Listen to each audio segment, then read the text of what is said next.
Shalom, selamat malam Bapak Ibu Saudara yang dikasihi oleh Tuhan. Kembali saya akan menyampaikan sebuah renungan singkat. Kali ini akan saya ambil tema tentang kembalinya dibangun bait Allah. Tuhan mau supaya bait Allah kembali dibangun, amin. Sebelum itu, seperti biasa kita akan naikkan satu pujian. Pujian yang mengatakan bahwa kasih Tuhan, kasih Yesus itu tidak terukur. Panjang, dalam, tinggi, dan luasnya. Amin, saudara. Kita naikkan pujian ini dengan segenap hati.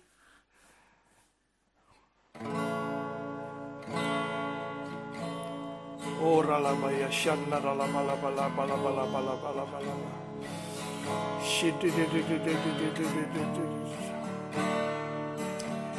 Kami senantiasa bersyukur kepadamu Tuhan. Tak terukur kasih-Mu Yesus, Kau telah mati gantikan diriku, Kau curahkan darah-Mu untuk tebus dosaku.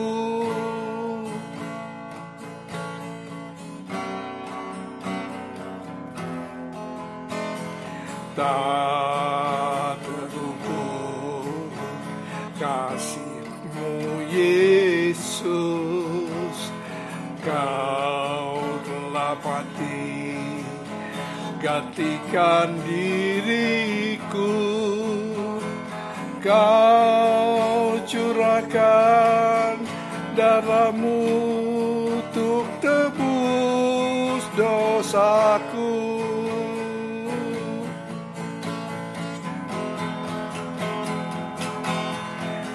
Layaklah Kau Tuhan dipuji dan disembah dengan segenap hatiku. Layaklah Kau Tuhan dipuji dan disembah dengan segenap jiwa ragaku. Engkau layak dipuji, layaklah Kau Tuhan dipuji dan disembah dengan segenap hatiku.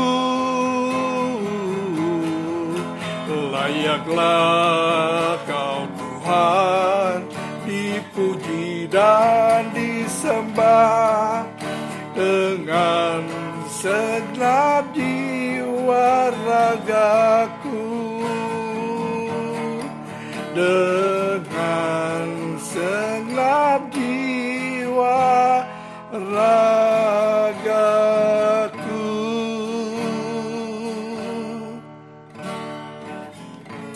Benar Tuhan, Engkau layak menerima puji-pujian, Engkau layak menerima persembahan dari kami ya Tuhan, dengan segenap hati kami ya Tuhan, dengan segenap jiwa raga kami. Terima kasih Bapa, terima kasih untuk malam hari ini. Kami mau mendengarkan firman-Mu, kami mau mendengarkan isi hati-Mu, pesan-pesan-Mu Tuhan. Engkau layakkan hati kami, pikiran kami, suci kuduskan ya Tuhan, sehingga kami boleh ada layak di hadapan Tuhan. Kami bersyukur karena Tuhan Engkau Allah yang baik. Terima kasih. Malam hari ini Tuhan, temanya tentang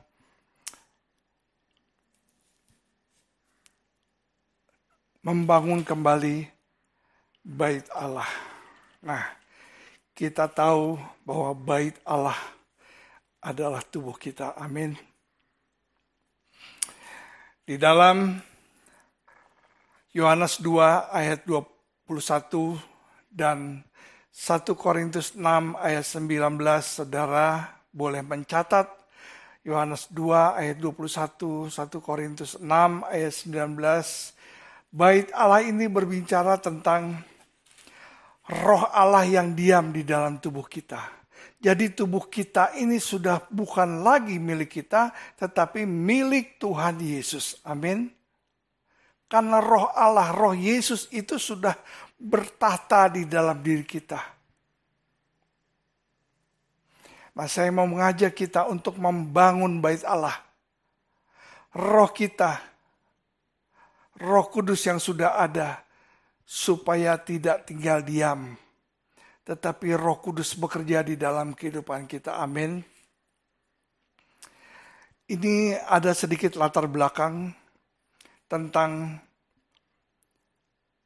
Yerusalem yang mendapat satu hukuman daripada Allah. Kalau kita lihat di dalam kitab Sefanya, gak usah dibuka aja, tapi kita boleh catat aja, nanti saudara baca sendiri ceritanya, latar belakang. Sefanya dalam pasal yang ketiga dikatakan hukuman atas Yerusalem. Yerusalem adalah kota mulia, amin. Kota milik Allah. Tuhan katakan, celakalah si pemberontak dan si cemar. Hai kota yang penuh dengan penindasan, ia tidak mau mendengarkan teguran-teguran dari siapapun dan tidak memperdulikan kecaman. Kepada Tuhan ia tidak percaya dan kepada Allahnya ia tidak menghadap. Saudara, Tuhan marah terhadap kota Yerusalem, sehingga akhirnya kota Yerusalem menjadi kota yang porak-poranda, saudara. Kota yang kacau balau. Semua penduduknya mengalami kesulitan, semua penduduknya mengalami masalah pencobaan yang luar biasa. Tetapi janji Allah juga terus dipenuhi. Janji-janji keselamatan. Pada ayat yang ke-9 dikatakan, tetapi sesudah itu aku akan memberikan bibir lain kepada bangsa-bangsa, yakni bibir yang bersih, supaya sekalian mereka memanggil nama Tuhan. Amin, saudara. Tuhan mau memulihkan bangsa Israel. Jangan lupa, kita adalah Israel secara rohani. Amin. Keturunan bangsa-bangsa Israel secara rohani. Kita adalah umat pilihan, bangsa pilihan Tuhan. Nah, kita akan fokus di dalam kitab Hagai. Hagai pasal yang pertama, saya akan bacakan aja. Di sini Nabi Hagai mendapatkan satu perintah daripada Tuhan. Saya akan bacakan. Hagai pertama, pada tahun yang kedua zaman Raja Darius, dalam bulan yang ke-6 pada hari pertama bulan itu, datanglah firman Tuhan dengan perantaraan Nabi Hagai kepada Zerubabel bin Shealtiel, Bupati Yehuda, kepada Yosua bin Yosadak, imam besar. Bunyinya seperti ini. Beginilah firman Tuhan, semesta alam, bangsa ini sekarang belum tiba waktunya untuk membangun kembali rumah Tuhan. Nah, saudara, jadi Tuhan berbicara melalui nabinya, Nabi Hagai, berbicara untuk disampaikan kepada pimpinan daerah, disampaikan kepada Bupati Yehuda, yaitu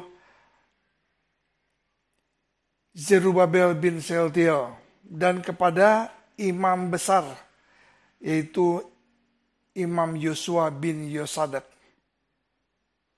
Jadi Tuhan mendengar bahwa bangsa ini berkata, sekarang belum waktunya untuk membangun rumah Tuhan.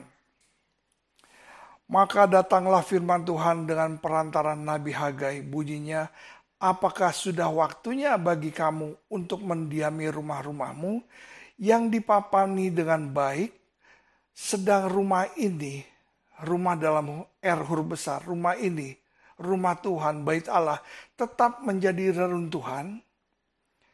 Oleh sebab itu beginilah firman Tuhan semesta alam. Perhatikanlah keadaanmu. Saudara, Tuhan sudah menegur kepada bangsa Israel, kepada bangsa Yahudi. Ya kan? Untuk apa? Terlebih dahulu memperhatikan pembangunan bait Allah ketimbang memperhatikan urusan-urusan pribadi mereka. Sesudah mereka mengalami kesulitan, sesudah mereka mengalami persoalan-persoalan yang besar di dalam kehidupan mereka. Tuhan mau supaya Tuhan mengutamakan bait Allah terlebih dahulu. Saya mau mengajak kita fokus kepada hal-hal yang lebih kepada rohani. Ya kan? Jadi kita melihat dari kacamata rohani. Sebelum-sebelumnya saya selalu mengajak kita dari sisi kita pendekatan kepada hubungan kita kepada Tuhan melalui mata rohani. Batin kita, roh kita. Jadi hubungan kita dengan Tuhan adalah hubungan dari mata rohani dan hubungan roh kita yang bersekutu supaya kita bisa memahami apa sih maksud daripada Tuhan. Ya. Nah, di sini dikatakan ayat selanjutnya. Ayat yang ke-6, perhatikanlah keadaanmu. Kamu menabur banyak tetapi membawa pulang hasil yang sedikit. Kamu makan tetapi tidak sampai kenyang. Kamu minum tetapi tidak sampai puas. Kamu berpakaian tetapi badanmu tidak sampai panas. Dan kamu yang bekerja untuk upah, ia bekerja untuk upah yang ditaruh di dalam pundi-pundi yang berlobang. Saudara, perhatikan. Kita perhatikan di sini. Ini apa yang baru kita simak.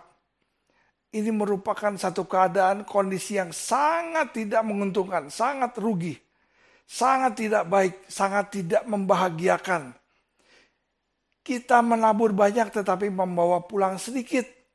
Itu ya kata Tuhan. Kamu makan tidak sampai kenyang,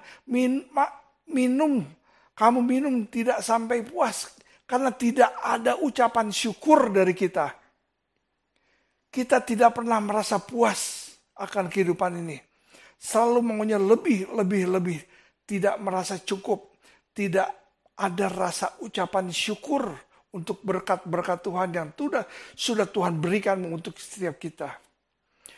Tuhan mau kita mengucap syukur untuk apa yang sudah kita terima. Amin, saudara. Lalu apa yang lagi yang dikatakan di sini? Selanjutnya, dan orang yang bekerja untuk upah, ia bekerja untuk upah yang ditaruh di dalam pundi-pundi yang berlubang. Bayangin aja. Orang yang bekerja, ya, susah payah, lalu ditaruh di dalam pundi-pundi yang berlubang. Coba. Nggak ada hasilnya. Kerja kita udah seharian susah payah bekerja, tapi tidak ada hasil. Yang kita dapatkan itu semuanya kita taruh dalam pundi-pundi yang berlubang. Tercecer nggak tahu kemana. Tidak ada hasilnya. Keadaan yang sangat buruk. Keadaan yang tidak baik. Nah, Tuhan mau di sini. Tuhan pesan buat kita. Malam hari ini mari kita lihat dari sisi mata rohani kita. Ayat yang ke-7. Beginilah firman Tuhan. Semesta alam, perhatikanlah keadaanmu. Yang pertama kita lihat, perhatikanlah keadaanmu. Tadi kita sudah mendengar apa kata Tuhan ya. Karena kita tidak memiliki kebahagiaan, kita tidak mengalami keberuntungan, bahkan kerugian.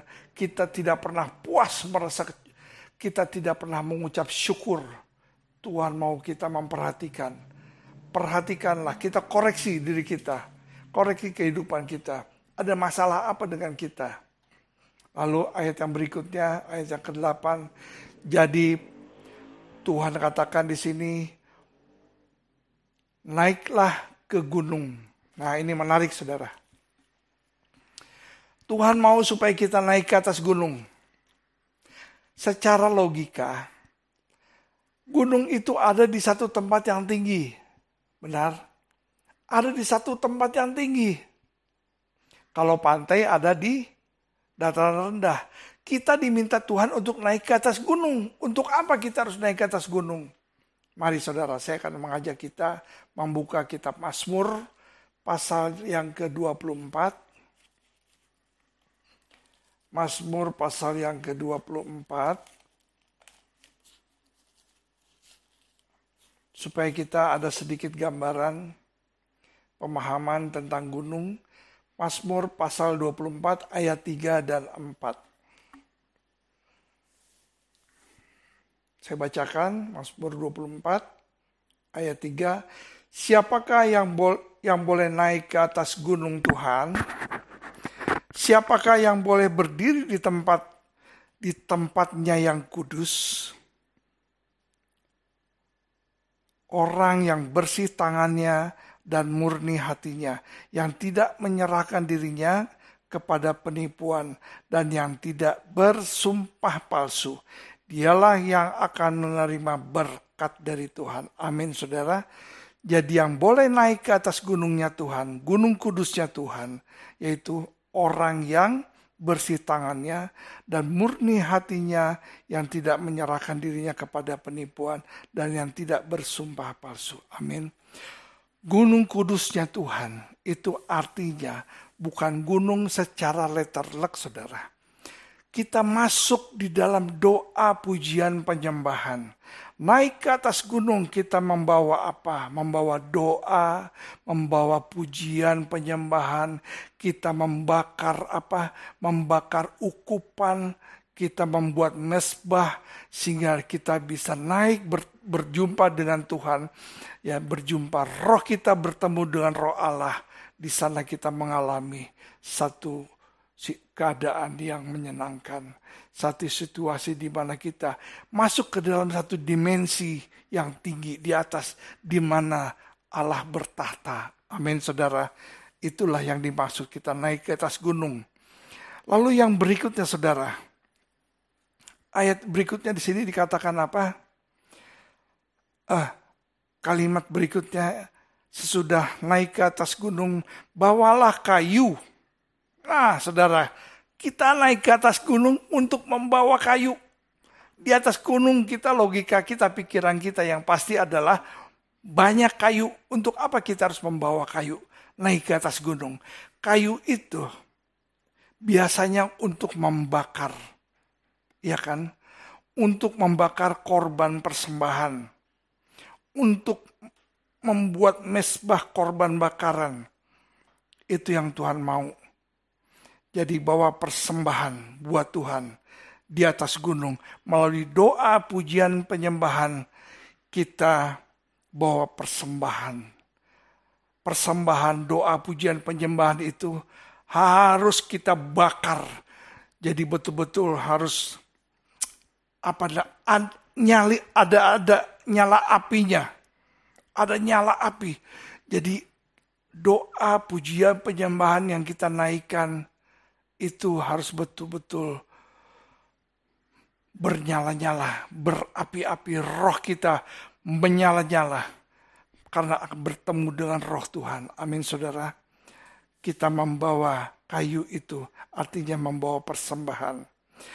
Di dalam persembahan, di dalam doa pujian penyembahan itu ada kuasanya saudara.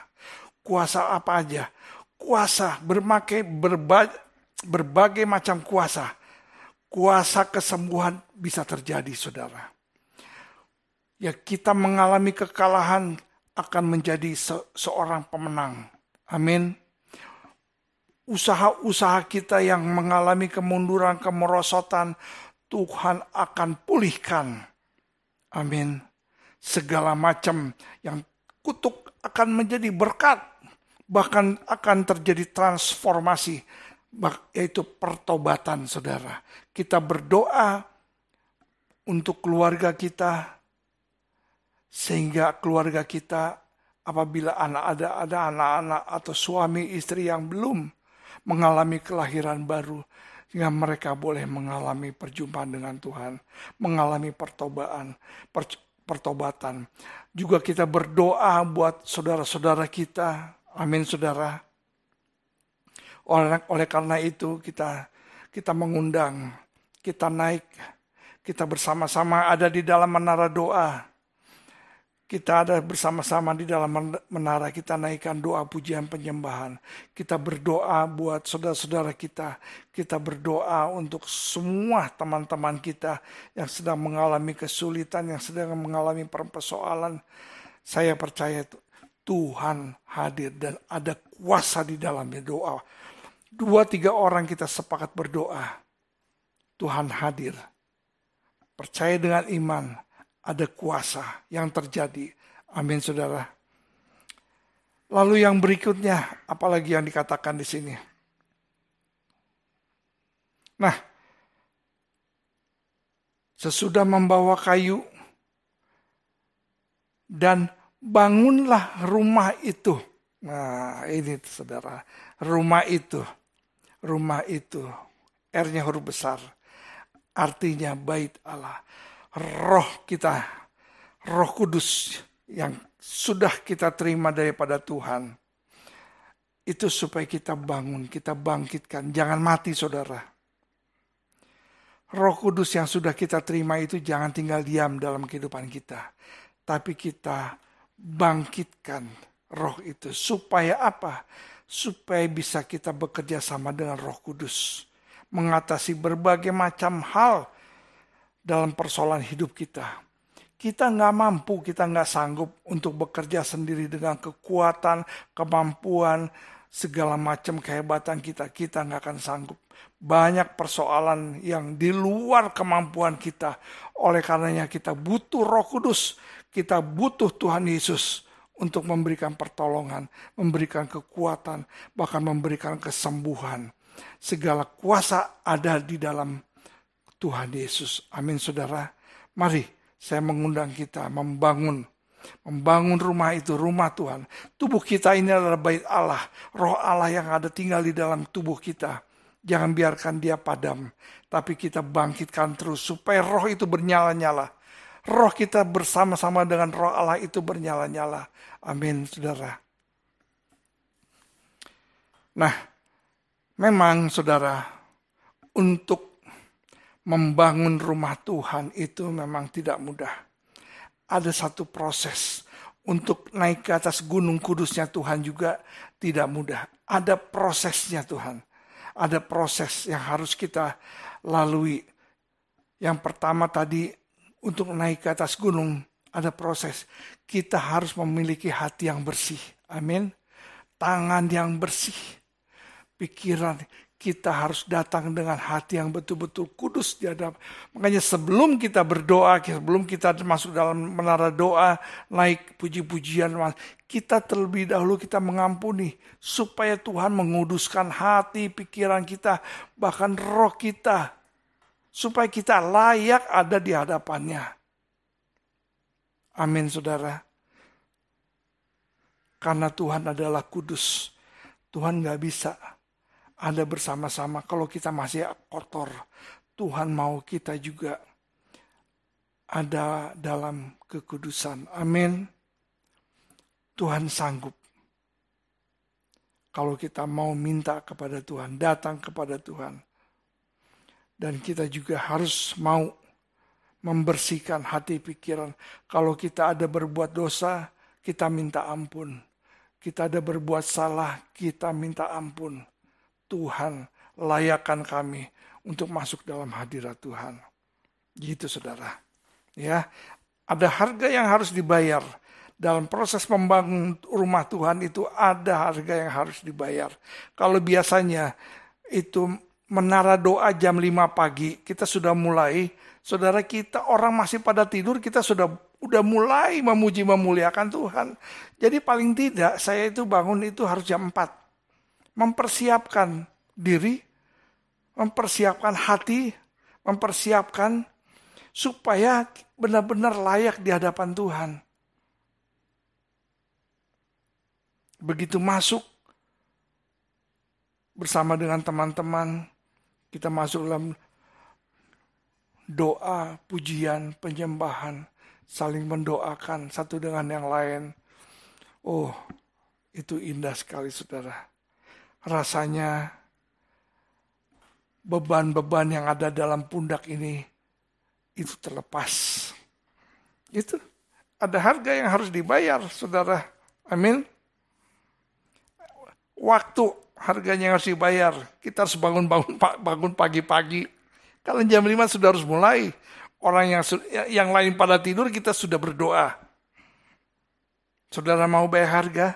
Ayo, kita luangkan buat Tuhan waktu. Hanya 1 jam. Jam 5 sampai jam 6. Doa, pujian, penyembahan. Bersama-sama dan kita saling doa. Mendoakan satu dengan yang lain. Ada ucapan syukur kepada Tuhan. Ya kan? Tuhan mau ibadah kita, ibadah yang benar. Kita lihat sebentar, Roma 12 ayat 1 dan ayat yang kedua. Ya, Roma 12 ayat 1 dan ayat yang kedua. Saya bacakan aja. Perikopnya tentang persembahan yang benar. Karena itu saudara-saudara, demi kemurahan Allah, aku menasehatkan kamu supaya kamu mempersembahkan tubuhmu sebagai persembahan yang hidup, yang kudus, yang berkenan kepada Allah. Itu adalah ibadahmu yang sejati. Amin. Ini Tuhan yang bicara, bukan saya. Ayat yang kedua. Janganlah kamu menjadi serupa dengan dunia ini. Tetapi berubahlah oleh pembaruan budimu, sehingga kamu dapat membedakan mana kehendak Allah, apa yang baik, yang berkenan kepada Allah, dan yang sempurna. Amin. Ibadah yang sejati adalah mempersembahkan hidup kita. Saudara mau mempersembahkan hidup kita, hidup yang kudus, yang berkenan, karena itu adalah ibadahmu yang sejati. Haleluya, puji Tuhan. Saya merenungkan untuk malam ini apa yang mau saya sampaikan, saudara. Saya masih konsisten sampai hari ini tentang kita melakukan satu connecting. Kita terhubung dengan Roh Allah melalui apa? Melalui doa, pujian, penyembahan. Karena disitulah kita ada merasakan kedamaian, ada merasakan sukacita, bahkan setiap persoalan yang ada, itu rasanya Tuhan sudah angkat semuanya. Karena apa? Karena kita tidak mampu, saudara. Kita tidak punya kuasa. Ini bukan berbicara tentang sebagian orang. Ini berbicara untuk seluruh kalangan, seluruh level. Dari mulai teman-teman yang sangat sederhana, yang menengah, bahkan sampai yang level atas. Level yang atas, semua punya persoalan. Tetapi dengan versi yang berbeda-beda, saudara. Ya, semua punya masalah di dalam kehidupan. Tapi dengan versi yang berbeda-beda. Mari pada saat kita punya persoalan, punya masalah, apapun juga itu, kita masuk ke dalam ruang kudus, kita naik ke atas gunung kudusnya Tuhan. Kita berjumpa roh kita dengan roh Allah. Berjumpa muka dengan Tuhan. Indahnya luar biasa. Dan saya percaya bahwa mujizat terjadi. Amin, saudara. Ada kuasa pada saat kita membawa mezbah korban bakaran. kita bawa persembahan kepada Tuhan itu ada kuasa. Amin, saudara. Baik, saya tidak akan berlama-lama karena kita sudah komitmen ini adalah renungan yang singkat. Jadi intinya saya tetap mengundang untuk kita sama-sama untuk membangun roh kita. Amin. Tubuh kita adalah roh Allah. Tubuh kita, roh Allah yang ada dalam kehidupan kita. Tubuh kita bukan milik kita lagi, tetapi miliknya Tuhan. Oleh karena itu, mari kita bekerja sama dengan Tuhan. Karena kita adalah rekan-rekan sekerjanya Tuhan. Amin. Puji Tuhan. Haleluya. Bapa, kami bersyukur, terima kasih untuk renungan yang singkat ini ya Tuhan. Biarlah renungan yang singkat ini boleh menjadi berkat bagi kita semua yang mendengarkan. Kau mengurapi kami ya Tuhan. Mengurapi Tuhan. Sehingga apa yang Tuhan sampaikan, pesan-pesan-Mu boleh sampai Bapa. Boleh sampai ya Tuhan Yesus, dan kami boleh mengerti, memahami. Jangan seperti Nikodemus yang tidak memahami walaupun dia seorang pemimpin agama besar dari Yahudi ya Tuhan. Dia tidak mengerti apa yang Tuhan maksud tentang kelahiran baru. Kami tidak mau Bapak, biarlah kami boleh memahami apa yang Tuhan inginkan di dalam kehidupan kami ini. Terima kasih Bapak yang baik, terima kasih untuk renungan singkat kesempatan ini. Kami bersyukur karena Tuhan Engkau Allah yang senantiasa selalu ada dalam kehidupan kami. Terima kasih. Berkati kami semua. Berkati semua yang ada di dalam grup Getsemani secara khusus yang Engkau memberkati. Yang sakit Tuhan kami percaya Kau sembuhkan. Yang dalam masalah persoalan di dalam keluarga kami percaya Tuhan juga sudah pulihkan. Yang bermasalah dalam setiap usaha pekerjaan Tuhan, Engkau sudah buka jalan, bahkan memberkati mereka. Terima kasih Bapa, terpujilah nama-Mu. Haleluya, haleluya, amin.